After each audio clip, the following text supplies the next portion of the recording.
Bien, en esta presentación el objetivo es hablar del concepto de depresión, de síndrome depresivo y catalogar al menos 4 o 5 expresiones clínicas que pueden ser operacionalmente útiles para el afrontamiento diagnóstico y la diferenciación en urgencias desde ese punto de vista. Por eso vamos a hablar dos tipos de depresiones desde el concepto de endogenicidad, que vamos a detallar quizás más tarde, y las asociadas a trauma o psicogenicidad, depresiones reactivas, caracterológicas y otro tipo asociado a enfermedades orgánicas como la somatogenia. ¿Ya? Luego, algunos conceptos de depresión enmascarada y depresión en personas mayores y unas pequeñas palabras de tratamiento de trastorno bipolar, dado el foco de esta presentación en bipolaridad. Para comprender el concepto de depresión debemos afrontarlo desde una mirada historiográfica, ya que no mucho tiene que ver los conceptos de la antigüedad con los actuales. El concepto de depresión se ha ido refinando con el tiempo hasta llegar al actual DSM-5. No tiene mucho que ver conceptos de melancolía, manía y paranoia con los conceptos actuales, incluyendo la teoría moral como uno de los primeros maneras de hablar de depresión. Empezamos a ir en camino de la modernidad a través de la escuela de Esquirol, donde separa la lipemanía de la melancolía, y en 1860, en algunos manuales de la clínica psiquiátrica, apareciendo la palabra depresión como tal.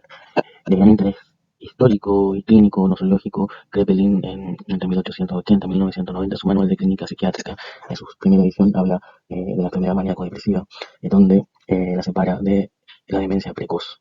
Eh, Tiene gran importancia el surgimiento del concepto de depresión. Luego, Lewis, en 1934, habla de la monografía de la melancolía, otro hito respecto a la depresión. Luego, quizá lo más relevante que quisiera explicar en esta diapositiva es cuando la escuela de Wernicke, Klein y Leonhardt explican y intentan separar, encuentran que la evidencia de que hay formas unipolares de trastornos afectivos. Y luego, en 1960, Angst y posteriormente Akiskat, que bautiza como espectro bipolar, encuentran que hay otro tipo de variedades que tienen otro tipo de evolución distinto al unipolar, encontrando el espectro bipolar como tal. Y así llegando al DSM-5. En esta diapositiva vamos a comparar la enfermedad maníaco-depresiva versus el trastorno bipolar y trastorno depresivo mayor. Enfermedad maníaco-depresiva desde la nosología krepeliniana, que separa y nosológicamente logra diferenciar de la demencia precoz o que evoluciona y que actualmente corresponde a la esquizofrenia, y también podemos ver cómo paralelamente históricamente aparece la depresión neurótica. Y así evolucionamos hasta el DSM-5, DSM actuales, donde hablamos de trastorno bipolar y trastorno depresivo mayor. Podemos ver en interfase que hay bastantes más formas de trastornos depresivos, formas mixtas, DCM, formas mixtas, DCM4, depresiones recurrentes, depresiones atípicas, depresiones unipolares, melancólicas, no melancólicas, depresiones reactivas, etcétera. Probablemente esto, y llegando también considerando el espectro bipolar, que vamos a ir un poco esclareciendo, habiendo más o menos 8 tipos, es un camino a la simplificación probablemente significativo hablar de un trastorno bipolar tipo 1 y 2 y un trastorno depresivo mayor, donde las personas, los pacientes probablemente al compararlos no tienen el mismo cuadro clínico, sino que son más bien un grupo heterogéneo, como vamos a ver de cuadros clínicos. En esta diapositiva vemos el espectro del trastorno depresivo mayor, donde podemos ver hacia su izquierda formas que van hacia lo más crónico y menos severo, y hacia la derecha formas más episódicas y más severas, viendo las maneras más crónicas la depresión neurótica y las más episódicas las melancólicas. Mientras tanto, formas puras y las formas mixtas que vamos a ir desarrollando a lo largo de la presentación. Esquema propuesto por Graeme. Acá, resaltando la heterogeneidad de la depresión, podemos ver que se pueden diferenciar bajo varios parámetros, así como el patrón evolutivo, si son episódicas, recurrentes, las bipolares, unipolares, persistentes, como vimos las más crónicas, por su psicopatología y sus rasgos: melancólica, psicótica, ansiosa, catatónica, atípica, respuesta favorable si es favorable o resistente al tratamiento, y por su etiología, que puede ser primaria y secundaria, endógena, neurótica, reactiva, o secundaria, orgánica o por uso de sustancias. Hay un gran grupo y una heterogeneidad de los trastornos depresivos. El concepto de depresión puede generar, y me pareció relevante desde el punto de vista operacional, para un afrontamiento clínico en urgencias, en distintos tipos de depresiones que requieren manejos distintos, como un concepto polisémico. En ese sentido, como vemos a lo largo de la historia y a lo largo de la heterogeneidad de presentaciones, se presenta de distintas formas. También podemos identificarlo como un trastorno, un estatuto de enfermedad versus un síntoma depresivo dentro de otro trastorno, dentro de otra enfermedad. Y también podemos analizar los conceptos de endogenicidad y psicogenicidad en su origen. Es así como ordenadas en este cuadro, en este gráfico de un autor alemán, podemos ver los somatógenos y en el eje de las abscisas podemos ver los psicógenos. Los somatógenos, mientras más hacia superior en esta eh, línea trazada, podemos ver los cuadros orgánicos, las depresiones somatógenas. Bajando hacia la parte más bien media, nos describen las depresiones endógenas, donde podemos ver cuadros esquizoafectivos, bipolares, unipolares y lo neurótico a posterior en lo caracteropático, ¿ya? El punto más psicógeno. Entonces podemos definir cuatro tipos: depresiones endógenas, unipolares y bipolares generalmente, la depresión reactiva, la depresión caracteropática y la depresión somatógena. Siendo la depresión reactiva una personalidad normal, una depresión caracteropática, una persona con una personalidad con algún trastorno específico que vamos a ir especificando. Quisiera comenzar con la depresión somatógena, depresión orgánica, donde podemos ver en este cuadro diversas causas, destacando neurológicas como epilepsia, tumores, causas vasculares, esclerosis múltiple, corea de Huntington, encefalitis, endocrinas como el hipotiroidismo, hiperparatiroidismo, Addison-Cushing, infecciones, VIH, y en general diversos trastornos médicos, incluida la intoxicación y el abuso de sustancias, de drogas y alcohol y medicamentos. Eso con esto, dado la importancia del afrontamiento y la importancia de los antecedentes médicos y el examen físico, el neurológico y los exámenes de laboratorio, porque previo en el contexto de esta anamnesis, en el concepto de la entrevista psiquiátrica, psicopatológica, eh, puede que en un inicio sea un trastorno orgánico. Es así como hay depresiones que se pueden explicar por hipotiroidismo o también hay trastornos médicos, trastornos psiquiátricos que se sabe, como la bipolaridad, que es más factible generar un viaje que vamos a ver en un paciente con bipolaridad y un trastorno hipotiroideo. Por eso es relevante empezar con esto, con el síndrome depresivo somatógeno. Acá quisiera resaltar las presentaciones episódicas y recurrentes. Podemos ver en este gráfico cómo la depresión unipolar suele ser más bien episódica, una fase, y la depresión bipolar suele ser episodios recurrentes y ampliamos la proyección a largo plazo. También vemos la recurrencia de la distimia y la ciclotimia, cómo van fluctuando episodios más breves, más cortos, pero más frecuentes. En cambio, la depresión unipolar normalmente correspondiendo endógena corresponden a episodios más largos de una sola fase, más prolongados pero menos frecuentes. Analizando la epidemiología podemos ver los porcentajes de la prevalencia en la comunidad de la depresión unipolar, que se estima un 8,7%, y la depresión bipolar un 3,5%. Se estima que, ampliando el concepto de espectro bipolar, concepto que vamos a detallar un poco más adelante, puede ampliarse hasta el 5, 8, incluso porcentajes más altos. Podemos ver que constitutivamente la depresión unipolar, la relación con el trastorno bipolar es un 2,5, es decir, por cada 2,5 personas con una depresión unipolar hay una persona bipolar. La diferencia no es tan amplia como uno podría pensarlo. El trastorno límite de la personalidad se estima en un 2%, la distimia entre un 2 y un 10%, y en el TAP y un TLP hay una comorbilidad donde se puede encontrar que en el TLP en TAP hay un 21,6% y el TAP en personas con TLP un 18,5%. Cifras que corresponderían la mayoría a la comunidad. Siempre la epidemiología y va a depender en qué setting de pacientes estemos hablando, donde van a haber mayor cantidad de pacientes con depresiones unipolar y bipolar. Es distinto una clínica de trastornos del ánimo a la comunidad en términos de prevalencia respecto del trastorno bipolar, por ejemplo. Entonces, la depresión es un trastorno de alta prevalencia en una clínica heterogénea y que presenta variadas comorbilidades que pueden presentarse asociadas en una enfermedad médica. Por ejemplo, piensa sabido que un trastorno, un infarto agudo del miocardio o un accidente cerebrovascular presenta peor pronóstico cursando una depresión posterior al evento. Además, en relación a esto, tiene un alto costo directo e indirecto en salud, sobre todo discapacidad y años de vida perdidos. La principal complicación de la depresión es el suicidio, tema que no será abordado en esta presentación, sino que en la jornada de salud mental que se realizará en vivo. Quiero hablar de la etiopatogenia, la causa de la depresión. Hay una susceptibilidad genética que se ve influenciada por factores ambientales, por el estrés, por el trauma infantil, y también existiendo factores protectores como la educación, una buena situación socioeconómica, el ejercicio, la dieta, etc. Hay una base neurobiológica, tanto en la depresión unipolar, endógena, como en las depresiones bipolares principalmente. Aunque por ejemplo, sabemos que solo los genes, en los IWAS, los estudios de genes, solo la genética puede explicar un 5% de la expresión fenotípica de la del trastorno afectivo bipolar. El resto se ha influido por múltiples factores. Ahora, si hay dos padres que son tiene un trastorno afectivo bipolar o mellizos o gemelos monocigóticos, la probabilidad es altísima, sobre el 50 o el 70% en el primer caso. En este modelo de la doctora Austin podemos ver cómo se van completando en este jarrón factores ambientales y factores genéticos. Podemos ver cómo factores de vulnerabilidad, de susceptibilidad y vulnerabilidad y factores protectores que también pueden ir ampliando el tamaño del jarro. Podemos ver cómo personas con bajo riesgo y moderado y alto riesgo pueden ir, digamos, al momento que el frasco se llena, expresando fenotípicamente el trastorno. Recordar que también el frasco se puede agrandar. Es una buena manera de dar explicación a los pacientes respecto al riesgo genético en relación a los trastornos psiquiátricos, y en verdad no son el trastorno bipolar. Podemos hablar mediante este modelo.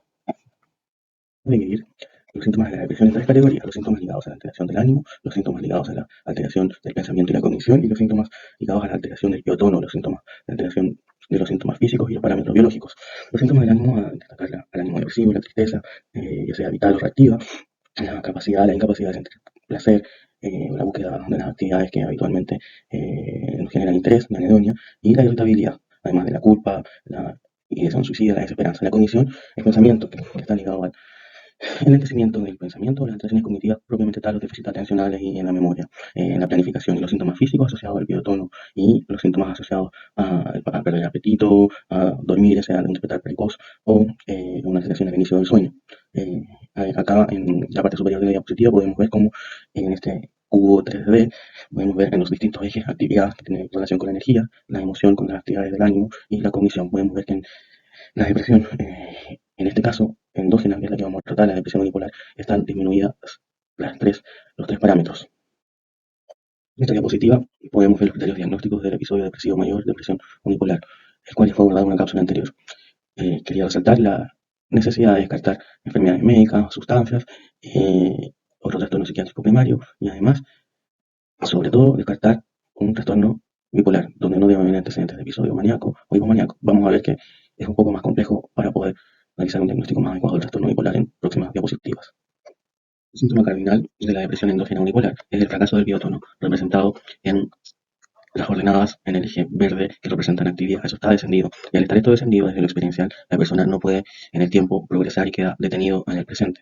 Normalmente son por ideas del pasado, por las ideas rumiativas que se están presentando. Y esto genera, como podemos ver, una ruptura de la continuidad biográfica.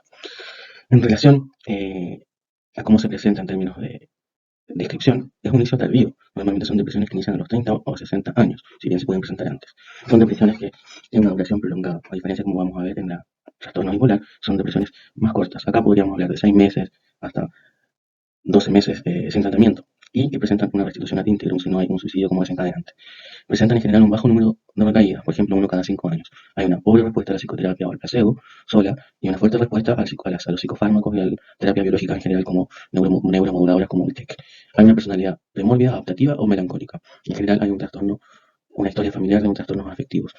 Podemos ver que son cursos fásicos, monomorfos, donde la sintomatología es básicamente la misma desde el inicio hasta el final. Eso es relevante. Y generalmente la misma depresión, los mismos síntomas, los síntomas no van cambiando. Eso podemos ver en la depresión endógena unipolar. Podemos desglosar la depresión en 3 o 4 parámetros. 4 si desglosamos la actividad tanto en el parámetro motor como en el parámetro biológico. En el parámetro motor, como vemos en el eje de las ordenadas, el verde, en el cuadro, existe una inhibición psicomotriz. Existe una ideación lenta, un pensamiento lento y una rumiación dentro de estos pensamientos, los cuales son repetitivos sin llegar nunca a una reflexión, a una conclusión final, a diferencia de la reflexión.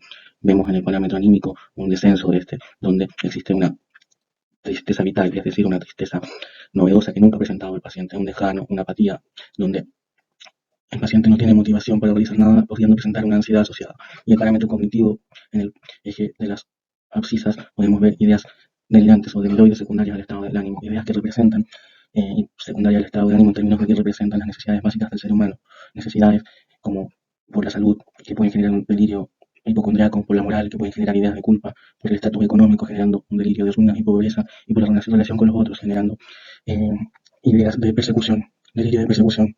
Podemos ver en esta fotografía cómo la fase depresiva se expresa, probablemente una persona con una inhibición psicomotriz y además con una fase depresiva que puede representar lo que se denomina una tristeza vital. Respecto al parámetro biológico, el cual, como dijimos, se desglosa dentro del parámetro de la actividad, podemos, y me parece importante, analizar el despertar precoz, una angustia matinal. Es uno de los principales biomarcadores que existen respecto a la depresión unipolar endógena. Podemos ver que existe una coincidencia, una correlación con el aumento del cortisol con este despertar precoz y el paciente, la persona presenta y es el peor momento del día. Existe esto que se denomina el polo matinal, donde existe la mayor tristeza, es la mayor angustia y la cual se va, digamos, aliviando a lo largo del día. Es un gran indicador de una depresión endógena unipolar. Podemos ver además una pérdida significativa de peso, que debe ser en general relativamente cuantificada, porque puede existir una sensación de pérdida de peso, y también constipación, alteraciones del ciclo menstrual y del deseo sexual. Es importante detectar dentro de estas apariciones biológicas ciclos estacionales. Hay depresiones que se pueden originar en ciertas épocas del año, como en otoño o en primavera, que tienen esta variación biológica. Para abordar la depresión unipolar endógena, vamos a hablar de otro trastorno con características principalmente endógenas, como es el trastorno bipolar. Es un trastorno crónico, es un trastorno con recurrencias, y es un trastorno que presenta diversas fases. Y como podemos ver en este esquema, en este gráfico, podemos ver que presenta fases de exaltación, fases de depresión y fases de eutimia en la última parte del gráfico. Eh, Entendiendo que dentro de estas fases, el trastorno afectivo bipolar es un trastorno principalmente depresivo. Los pacientes transcurren la mayor parte del tiempo de enfermedad, siendo una parte importante, a veces hasta el 50% de su vida, un ánimo, un trastorno depresivo, ya sea subsindromático, es decir, síntomas, o con un episodio depresivo propiamente tal. El DSM divide el trastorno afectivo bipolar en trastorno tipo 1 asociado a manía, trastorno tipo 2 con hipomanías y otros trastornos bipolares, los cuales vamos a detallar más tarde en lo que pudiéramos, según la visión de Nasir Gaemi y su equipo de trabajo en el espectro bipolar. Eh, Bien, respecto al trastorno bipolar tipo 1 y en perspectiva comparándola con el trastorno bipolar tipo 2 con la hipomanía, comparando manías con hipomanías, podemos hablar de la característica de estos episodios es la exaltación de la actividad, de las emociones y también de la cognición, ahora principalmente del pensamiento, de la velocidad del pensamiento, de la expresión de este pensamiento en la verborrea, la logorrea y la emocionalidad en términos no solo de euforia, también en términos de, como vamos a ver, en términos de disforia, es decir, de irritabilidad. Se denomina manía morbosa en términos que hay una amplia volatilidad de esta sintomatología. Entonces, hay un aumento de actividad, donde el paciente tiene mayor energía, como podemos ver en nuestras salas de urgencias. Hay un aumento de la emoción, donde hay una euforia, momentos de euforia, pero también de disforia normalmente, y de la cognición, donde el paciente piensa y también lo que expresa en hablar rápido, en una logorrea y actividades, digamos, sin control y con impulsividad. Podemos ver que en perspectiva, al comparar el bipolar tipo 1, la manía con la hipomanía, podemos ver una mayor intensidad de la sintomatología y también presentando diversas diferencias en relación al número de ciclos que se pueden presentar durante la vida. En el trastorno bipolar tipo 2 o el que cursa con hipomanía, eh, podemos ver en esta diapositiva los criterios diagnósticos. A destacar que, además de la exaltación que nos vimos considerando los parámetros de actividad, emoción y cognición, es de menor cuantía y expresión fenotípica en términos de los episodios maníacos y hipomaníacos en relación al trastorno bipolar tipo 1.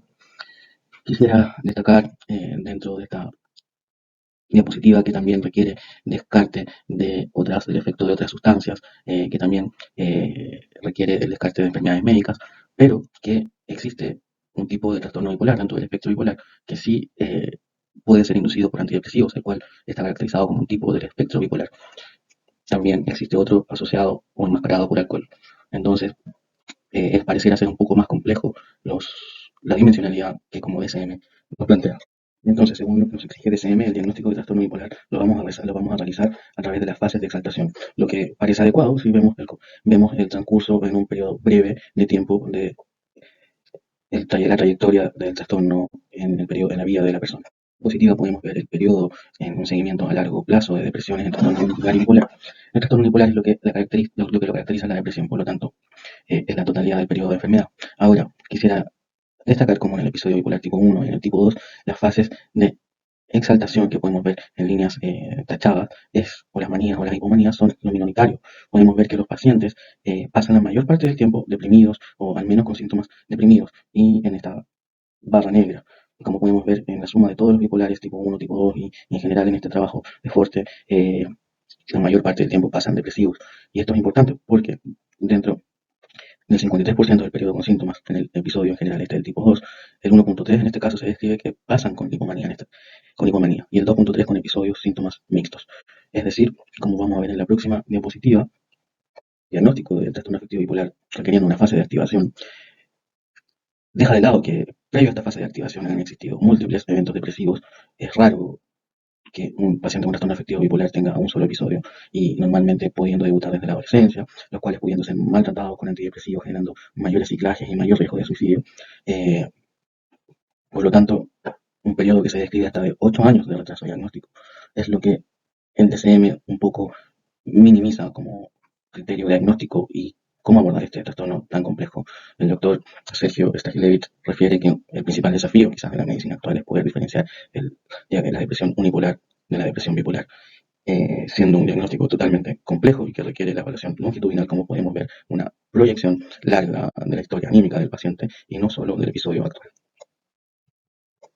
¿Cómo mejorar el diagnóstico de trastorno y principalmente de depresión bipolar? Pensando que vamos a intentar diagnosticar o aumentar el grado de sospecha en una depresión y una serie de depresiones recurrentes normalmente, previo al episodio de hipomanía o de manía, estando en la primera flecha en este caso. Lo ideal, lo que debiéramos hacer es siempre pensar primero en una depresión bipolar. Siempre debiéramos descartar lo más grave. Como vimos, el suicidio es uno de los principales desencadenantes, resultados del trastorno de la depresión bipolar, sobre todo con síntomas mixtos. Y también es una de las principales causas de años de vida perdido, siendo la sexta, como hemos descrito en estos próximos años. Un muy buen ejemplo para analizar esto es pensar cómo un médico, cuando un nódulo mamario lo pincha, lo toma una muestra, sabe que la mayoría de las veces va a ser benigno. Aún así, tiene que tomar una muestra porque tiene que descartar lo peor. El mismo pensamiento, el mismo actual debiéramos tener respecto a la depresión bipolar, donde debiéramos descartar lo más grave. Existen métodos de screening que pueden ser anexados y solicitados si fuera necesario, como el HCL, el Hipomanía Checklist, el MDQ, que están en las guías GES, y otro tipo de cuestionarios de screening, los cuales están validados en Chile y traducidos al idioma. Entrevistar a un familiar o a un cercano. Una entrevista de un trastorno afectivo no se termina hasta que se entrevista a un familiar o a un cercano. Recordar que los pacientes, y ya cuando ha existido incluso un episodio de hipomanía o manía, existe un sesgo del recuerdo. El paciente no va a recordar ni tampoco va a generar un juicio adecuado de estos periodos, porque en algunos casos es un paciente que en la hipomanía, por ejemplo, va a ser más funcional, va a ser más va a ser un periodo que en algunos puntos le puede generar algo, una timia placentera e incluso al mundo que la rodea, pero que conlleva una alta ciclicidad y múltiples ciclos de episodios depresivos, por lo que es importante tratarlo. Entonces, ¿qué buscar? Cambios en el patrón de energía, cambios en el sueño, aumentos en la sociabilidad, aumentos en la sexualidad, cambios en el patrón de toma de decisiones y la irritabilidad. Podemos ver que en este caso, y como veíamos, hay un aumento de la cognición, aumento de la actividad, un aumento de las emociones, siendo de todas maneras, resalto un falso aumento de la cognición porque hay una alteración de la atención y la memoria. Y es relevante que siempre se debe preguntar con respecto a sí mismo. Eh, Tiene que ser consultado, por ejemplo, si hay un aumento de sexualidad, porque hay personas que tienen mayor deseo sexual que otras, si este deseo aumentó respecto a él o ella misma, no respecto a un parámetro aceptado o no aceptado socialmente. Hablamos de hipomanía, hablamos de manía como episodios tipos 2 y 1, pero además existen estados mixtos que son lo habitual, que en DCM se refieren como caracterizadores o especificadores. Podemos ver como parámetros como la actividad, la emoción y la cognición, siendo, pueden variar, puede estar alta, por ejemplo, la actividad y puede estar baja la emocionalidad, pudiendo existir, por ejemplo, una manía configurando una manía con síntomas depresivos o al contrario, una depresión reactiva y distintas combinaciones como podemos ver en la figura A. Hay una fluctuación y los síntomas van cambiando, no son estáticos, son dinámicos. Es algo que quiero ver, que quiero resaltar a lo largo del tiempo y es algo que yo creo que podemos ver en nuestras unidades de urgencia de manera bien notoria. Y acá podemos ver, y nuevamente una figura que le he presentado en muchas diapositivas, recordar actividad, emoción y cognición. Y este espectro que podemos ver en la figura C, de distintos clústeres que vamos a ver en la próxima. En esta diapositiva vemos los clústeres estudiados en estados mixtos. Vemos este espectro afectivo, vemos este espectro bipolar, donde podemos hablar de la euforia o la manía pura, el trastorno bipolar 1, o podemos hablar del trastorno bipolar 2, y la depresión pura o depresión hipoactiva, hiporreactiva, retardada. ¿Ya? Pero entre medio vemos varios clústeres, varios tipos de cuadros, como pueden ser la manía psicótica, la manía depresiva, la manía disfórica, la depresión reactiva o hiperactiva, entre algunos clústeres que podemos ver. Es relevante porque estos estados mixtos donde vimos que pueden haber combinaciones, es decir, energía alta, emocionalidad baja, o al revés, emocionalidad disminuida con alta energía, son estados de alto riesgo suicida, con nuestra escala que a veces conceptualizamos con Jack Persson, por ejemplo, en las unidades de urgencia. Es importante añadir en riesgo de suicidalidad. Estos estados mixtos son altamente peligrosos en términos de este desenlace. Principalmente la manía depresiva. La manía depresiva es una depresión con un aumento de la actividad no tan notoria, claro, como una euforia, una manera eufórica, pero que existe la energía suficiente y la energía y el impulso suficiente que puede tener un desenlace en el suicidio, y siendo esta la principal complicación del trastorno bipolar y en general de cualquier trastorno psiquiátrico. Entendiendo que la situación y los cuadros se hacen bastante complejos, dándole una gran complejidad al trastorno bipolar y a su espectro, cómo realizar el diagnóstico. Robbins y Cousset describen validadores diagnósticos en trastorno psiquiátrico, específicamente esto llevado al trastorno afectivo bipolar. Eh, Podemos ver la importancia de cuatro aspectos. Normalmente en la entrevista, en el abordaje habitual, le damos mucha importancia al punto 3, a la fenomenología del episodio actual, siendo este el menos válido de los cuatro criterios, el menos relevante en términos de un diagnóstico adecuado. Es muy importante preguntar por los antecedentes familiares genéticos. Si un paciente tiene un padre, una madre o antecedentes de segundo grado de trastorno afectivo bipolar, suicidio, trastorno asociado al alcohol, que a veces enmascaran estos cuadros, ahondar bien en esta historia es muy relevante. Es más relevante una caracterización de los episodios anímicos anteriores, como vamos a ver en la próxima diapositiva, algunos parámetros a evaluar. Es más relevante en términos de diagnóstico comprender cómo han sido los episodios previos que el actual, entendiendo que el actual requiere importancia en términos de, sobre todo, del manejo que presenta, no del diagnóstico, y la respuesta al tratamiento. Es importante que en el trastorno eh, bipolar, una mala respuesta a antidepresivos, un agotamiento o un viraje pueden ser pistas diagnósticas relevantes. Entonces, llevado al trastorno y a la depresión bipolar, volviendo, la genética, los antecedentes familiares, recordarlo es muy relevante, y preguntarlo en las líneas familiares y preguntar si la persona tiene certeza y conoce sus respectivas líneas familiares. Es muy frecuente que uno pregunte si tiene antecedentes familiares, pero por ejemplo no conoce o existe un padre ausente y no conoce ese lado de la familia. Preguntar todo bien específico.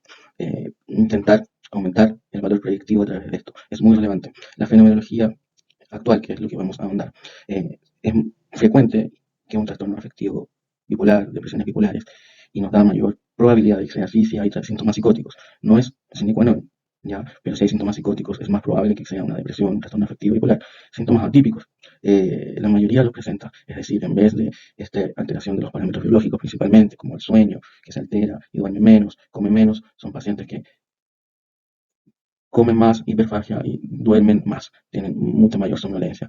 Una buena manera de acordarse es el oso que inverna, normalmente asociado a una estacionalidad. Los síntomas mixtos que ya vimos, donde hay un aumento de la actividad con una alteración, una disminución de las emociones, o al revés, los síntomas mixtos ya son muy relevantes. La inestabilidad del ánimo, la irritabilidad, la agitación, el retardo psicomotor. Entonces, pacientes con aumento de la actividad, con irritabilidad, también el retardo psicomotor, son más relevantes, son más asociados a trastornos bipolares, no sine qua non, pero aumentan el valor predictivo positivo de nuestro diagnóstico. La evolución es importante. Vimos que el trastorno bipolar, las depresiones unipolares tienen endógenas, tienen inicios más tardíos.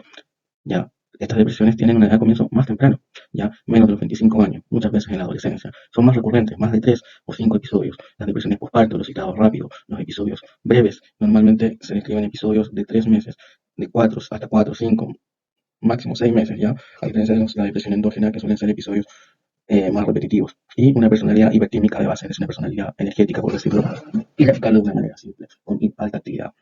Es importante que estos síntomas son polimorfos, es decir, toda esta evolución, a diferencia de las depresiones unipolares que tienen las mismas características durante todo este mayor y más prolongado curso, tiempo de la enfermedad del trastorno, acá van cambiando, hay mucha variación, como vimos en la gráfica de los estados mixtos, podemos ver un río, un caudal de emociones y alteraciones de la energía, ¿ya? Y la respuesta al tratamiento, volver a nombrar mala respuesta a antidepresivos, un agotamiento de la respuesta al tratamiento antidepresivo, que unos meses puede durar y después se genera como una tolerancia que se describe, y principalmente el miraje, es decir, una persona que tiene una respuesta rápida y sentida con el antidepresivo. Eso es algo que nos debe hacer sospechar un trastorno, una depresión bipolar. En esta diapositiva, con permiso del doctor Reuk, expongo una tabla que diferencia las depresiones endógenas bipolares y unipolares.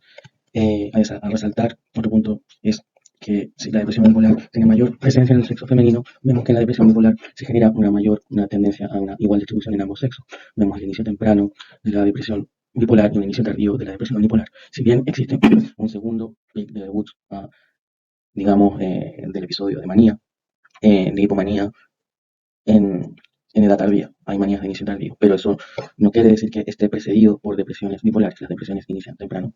Ya vemos los antecedentes familiares, importante las fases cortas versus fases largas, la inhibición y la exaltación psicomotriz. La depresión bipolar presenta mayor inhibición psicomotriz versus la mayor agitación psicomotriz que puede presentar la depresión unipolar, sobre todo por la ansiedad y lo polimorfo y lo monomorfo. Recordemos que las depresiones unipolares uno le puede tomar el video, los fotogramas son generalmente similares si los vas analizando por el tiempo. En cambio, la depresión bipolar son relativamente distintos. Dentro de estas fases cortas vamos a ver fluidez, vamos a ver diferencias. Eso es característico.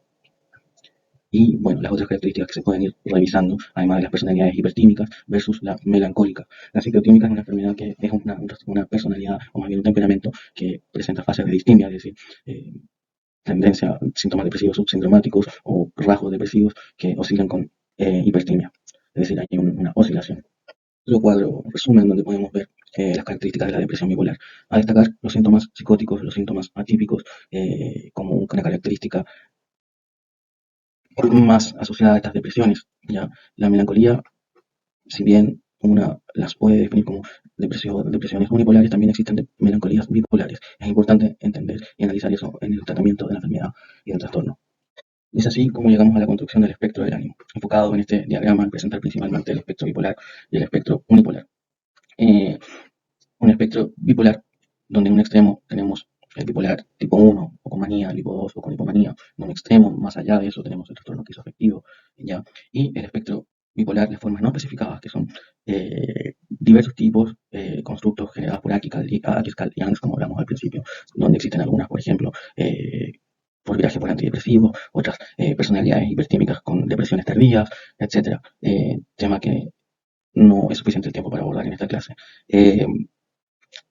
Y es interesante porque lo que se le da más importancia a este espectro es la recurrencia. ¿Ya? Algunos plantean que más que un trastorno bipolar, como debiera cambiarse el nombre a una enfermedad anímica o afectiva recurrente, porque eso es lo que, digamos, caracteriza a este trastorno, a este espectro. ¿Ya? El espectro unipolar, donde vemos la depresión mayor, los episodios breves, la depresión atípica y la distimia. En el otro lado, dentro del espectro, encontramos la ciclotimia. Viendo al modelo de endogenicidad versus psicogenicidad, vamos a tratar la depresión reactiva y la depresión caracteropática, depresiones que son más frecuentes que las endógenas, donde tratamos ya la unipolar y la bipolar.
Respecto a la depresión reactiva, tenemos que hablar inicialmente de psicogenicidad y trauma. Psicogenicidad se refiere, según Jasper, en la correlación temporal y la explicación de los síntomas de la expresión psicogénica a través del trauma, de un evento traumático que pueden ser de diversos tipos, personales, laborales, pérdida afectiva, etcétera, ¿ya? Pero hay una correlación temporal. Esto es, en el caso de la depresión reactiva, en una personalidad que se describe como normal. Es ese golpe en el talón de Aquiles que puede tener una personalidad normal y que está directamente asociado al trauma. A diferencia de la depresión endógena unipolar que hablamos en el primer segmento, acá existe una continuidad biográfica. Normalmente la persona puede seguir trabajando, puede seguir desempeñándose en su vida familiar, laboral, etcétera, sin interrumpir su continuidad, a pesar de la molestia, sí puede generar la sintomatología. Un aspecto, digamos, a destacar es En la depresión endógena unipolar, como hablamos, introyecta la culpa dentro de estas ideas deletoides. Las ideas de culpa son algo importante. Acá no existe ese fenómeno ni de introyectar ni extroyectar culpas. La tristeza no es vital, es una tristeza motivada, existiendo el fenómeno de reactividad. Existen los fenómenos de ansiedad y somatizaciones. El curso no es básico, hay un inicio claro, hay una desaparición que va a depender del trauma con un curso fluctuante. El insomnio ya no va a ser el despertar precoz que se asocia a este ritmo del cortisol, va a ser un insomnio de conciliación donde la persona no va a poder conciliar el sueño, le va a costar empezar a dormir. Hay un empeoramiento vespertino. En vez de empezar con este polo matinal, con esta tristeza asociada a este despertar precoz, acá la persona va a empezar a medida que van asociándose los problemas, generando digamos, mayor sintomatología. No hay, hay ausencia de anomalías motoras o biológicas, hay ausencia de alucinaciones o ideas delirantes o deliriosas, sin historia familiar o trastorno afectivo por lo general, y hay una búsqueda de contacto donde la persona va a buscar relacionarse con otros, si alguien lo va a buscar para distraerse, para ir a jugar fútbol, por ejemplo, la persona va a aceptar y probablemente lo va a disfrutar. No existe este aislamiento social que se genera en las depresiones unipolares, este retraimiento, esta introyección que se genera, digamos, en las depresiones unipolares. Hay una buena respuesta a la psicoterapia y al placebo, si bien puede ser necesario usar psicofármacos. Psicoterapias que suelen ser más bien breves en relación a las depresiones caracteropáticas que vamos a ver en la siguiente diapositiva. En esta diapositiva vemos la otra depresión asociada a psicogenicidad, pero psicogenicidad desde el trastorno del desarrollo afectivo infantil y generando una personalidad anormal, por lo que se denomina depresión caracteropática, un desencadenante normalmente vincular, asociación con la rodea, donde puede haber alteraciones de las relaciones interpersonales, y en el caso del trastorno límite de la personalidad como prototipo, hay una extroyección de culpa de manera característica. Las personas se refiere que están en carne viva emocional, expresando esta disregulación emocional y una gran actividad a la vivencia, recuerdos o hasta inclusive estados biológicos, como pueden ser el ciclo menstrual, por ejemplo, en las mujeres. El curso crónico y es errático. Las características son similares a la depresión reactiva. O distintivas, perdón, son la extroyección de la culpa, la rápida resolución como de modificación del entorno, el tratamiento psicofarmacológico es poco útil y la psicoterapia debe normalmente ser prolongada por este curso errático. Hay una alteración más temprana, como dijimos, desde la personalidad, desde el desarrollo afectivo, desde la infancia. La distimia puede ser en algún punto, si bien algunos lo consideran temperamento o otra personalidad, algo discutible según la fuente, también es otro prototipo, además del trastorno limítrofe, límite borderline de personalidad.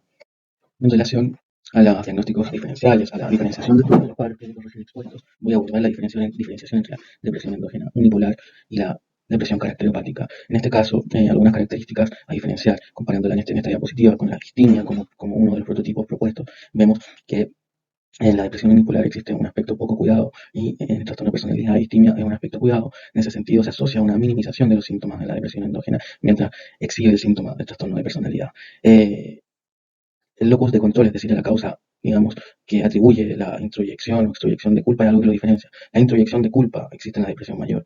En cambio, en el trastorno de personalidad existe un locus de control externo, una extroyección de culpa. Atribuye la culpa a su entorno. Y como biomarcador del ritmo endógeno versus la ausencia de ritmo endógeno. Podemos ver esta despertar precoz y cómo la angustia se asocia a este aumento de cortisol a las 4 a.m. de la mañana y que la persona vive y tiene esta vivencia de este polo endógeno, este polo matinal. Otro punto a tratar es la diferencia entre la depresión bipolar versus la depresión caracteropática limítrofe. Existe una prevalencia de TLP en TAP y de TAP en TLP, como lo vimos recientemente, y para hacer el análisis y el diagnóstico diferencial de estos dos trastornos, debemos ver que existen un gran número de sintomatologías y síntomas que comparten, como inestabilidad afectiva, emocional, descontrol conductual, impulsos inapropiados, relaciones inestables. Pero existen, y lo que deberíamos hacer a través de validadores diagnósticos inicialmente, ir aumentando el valor predictivo de nuestro diagnóstico, pensando siempre en descartar primero el trastorno afectivo bipolar, donde tenemos que ver los antecedentes hereditarios, el curso de la enfermedad y la respuesta al tratamiento anterior. Va a ser muy anterior las probabilidades de un trastorno afectivo y que lo diferencien de un trastorno límite o que exista también una comorbilidad en un familiar con trastorno afectivo es mucho más alta. Aún así, los predictores de trastorno bipolar más relevantes extraídas de este paper de Feringer son ánimo elevado, el incremento de actividades dirigido a metas y el episodio recurrente de trastornos episodios afectivos. Son tres predictores diferenciadores de trastorno bipolar. De borderline solo se logró que por una hallazgo estadístico, género femenino, que no es útil en la clínica, solo presentado en esta diapositiva como el hallazgo estadístico de los estudios. Como último tipo de depresión expuesta, la depresión somatógena, depresión ligada a trastornos orgánicos.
Ya referido en la primera parte de la clase para darle importancia al descarte de trastornos médicos a la hora de evaluar un paciente y no atribuir los síntomas clínicos solo a un trastorno psiquiátrico, nombrar algunas características de depresiones somatógenas, las depresiones que pueden ser causadas por una enfermedad médica o uso de sustancias o medicamentos. No existe tristeza, existe astenia y dinamia, existe más bien somnolencia, fatiga, existe laxitud, a veces confusión entre el pensamiento, es decir, una tendencia más hacia un delirium, por ejemplo, hipoactivo que a una depresión afectiva anímica. Luego de haber tratado la depresión somatógena, donde los síntomas que pudieran ser evaluados inicialmente como de la esfera anímica corresponden a consecuencias de enfermedades médicas, puede existir el fenómeno de la emergencia de síntomas psicosomáticos, es decir, físicos en una depresión, y la cual la pueden, digamos, enmascarar. Eh, los síntomas anímicos pueden ser no tan aparentes y aparecen más alteraciones cognitivas, alteraciones en la atención, en la memoria, baja de peso y los síntomas físicos como cefalea, insomnio, cambios de apetito, disfunción sexual y trastornos digestivos. Entonces, los síntomas físicos pueden ser parte de un trastorno, de un complejo sindromático, digamos, de trastorno depresivo, como pueden ser de una causa orgánica, por lo que el anamnesis, el examen físico y los exámenes de laboratorio son relevantes para diferenciar esto.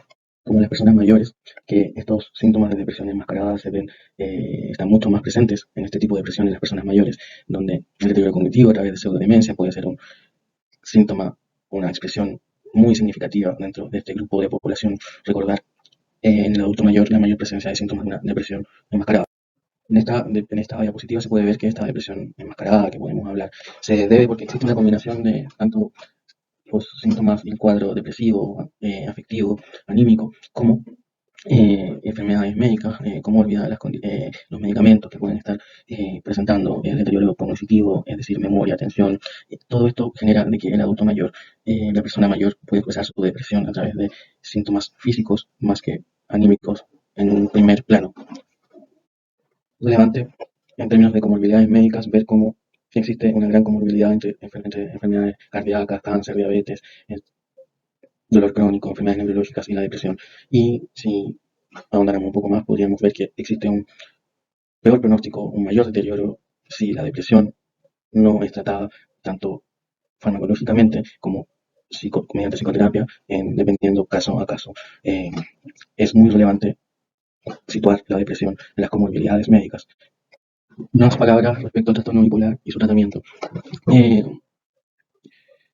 lo más relevante y en el transcurso actual, en los cuales se han hecho guías clínicas, acá expuesta la guía canadiense Kahneman del 2018, existen distintos medicamentos y psicofármacos para las distintas fases. Existen fármacos para la manía aguda, para la agitación en manía, para la fase depresiva aguda y existen para la fase de mantención.